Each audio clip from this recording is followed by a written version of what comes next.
be or not to be, that is the question. Whether 'tis nobler in the mind to suffer the slings and arrows of outrageous fortune, or to take arms against a sea of troubles, and by opposing end them to die. To sleep? No more. And by a sleep to say we end the heartache, and the thousand natural shocks that flesh is heir to, 'tis a consummation devoutly to be wished to die. To sleep. To sleep. Perchance to dream. Aye. There's the rub. For in that sleep of death, what dreams may come, when we have shuffled off this mortal coil, must give us pause. There's the respect that makes calamity of so long life. For who would bear the whips and scorns of time? The oppressor's wrong, the proud man's contumely, pangs of despised love, the law's delay, the insolence of office, and the spurns that patience merits of the unworthy take, when he himself might his quietus make with a bare bodkin. Who would fardels bear? To grunt and sweat under a weary life, but that the dread of something after death, the undiscovered country from whose bourne no traveler returns, puzzles the will. It makes us rather bear those ills we have than fly to others we know not of. Thus, conscience does make cowards of us all. And thus, the native hue of resolution is sicklied o'er by the pale cast of thought, and enterprises of great pitch and moment, with this regard, the currents turn awry, and lose the name of action.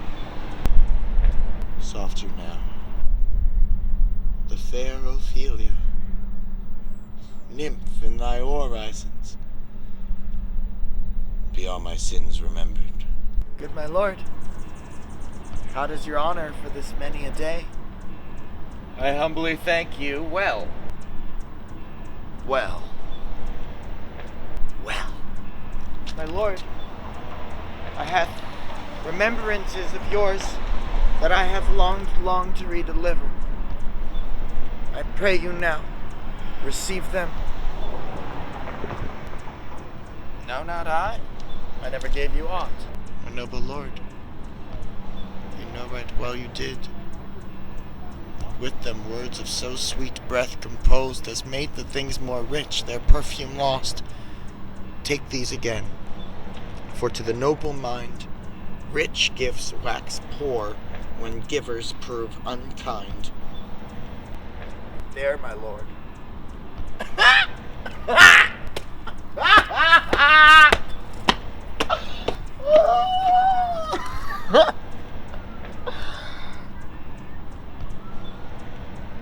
Are you honest? My lord. Are you fair? What means your lordship? That if you be honest and fair, your honesty should admit no discourse to your beauty. Could beauty, my lord, have better comments than his honesty? Truly. For the power of beauty can sooner transform honesty from what it is to a bawd than the force of honesty could translate beauty to his likeness. This was sometime a paradox, but now time gives it proof. I did love you once. Indeed, my lord, you made me believe so. You should not have believed me, for virtue cannot so inoculate our old stock. But we shall relish of it. I loved you not. I was the more deceived. Get thee to a nunnery, eh? Why wouldst thou be a breeder of sinners?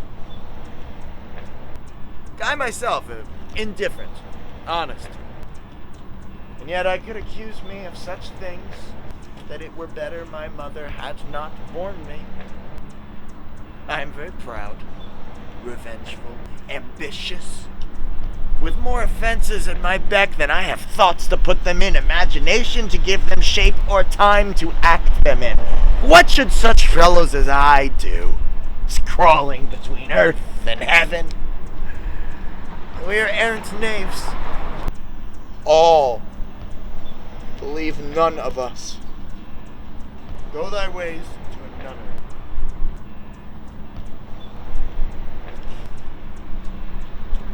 Where's your father? At home, my lord. Well, let the doors be shut upon him, that he may play the fool nowhere but in his own house.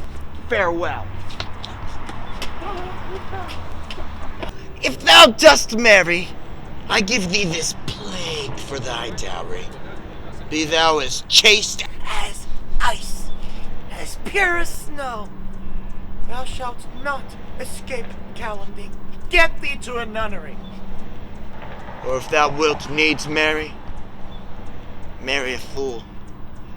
For wise men know well enough what monsters you make of them. To a nunnery. Go. And quickly too. Farewell. Oh, heavenly powers, restore him. I have heard of your paintings, too. Oh, God hath given you one face, and you make yourselves another. You jade, you amble, and you lisp. You nickname God's creatures, and to make your wantonness your ignorance. Go to. I'll no more on't. It hath made me mad. I say, there will be no more marriages, huh? Yeah, those that are married already, all but one shall live. The rest shall keep as they are. To a nunnery. Go.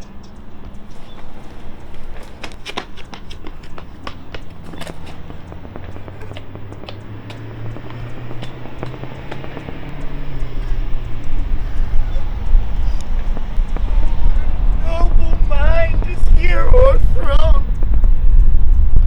The courtiers, soldiers, scholars, high-tongued sword.